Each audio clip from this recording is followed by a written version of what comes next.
আমাদের সাথে চলে এসো। আমি পাহাড়ে চড়ে বেঁচে যাব।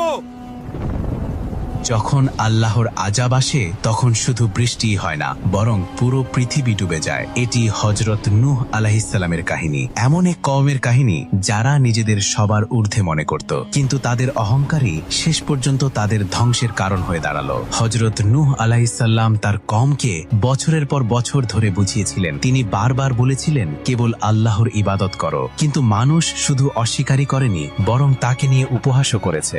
যখনই তাদের সত্যের পথে ডাকা হতো, তারা কানে আঙুল দিয়ে রাখত। তারা তাদের মিথ্যা উপাস্যদের মধ্যে এতটাই মগ্ন ছিল যে আসন্ন ধ্বংসের কোনো খবরই তাদের কাছে ছিল না। এরপর আল্লাহর হুকুম এলো, আর আল্লাহর নির্দেশেই হযরত নূহ আলাইহিসসালাম নৌকা নির্মাণ শুরু করলেন।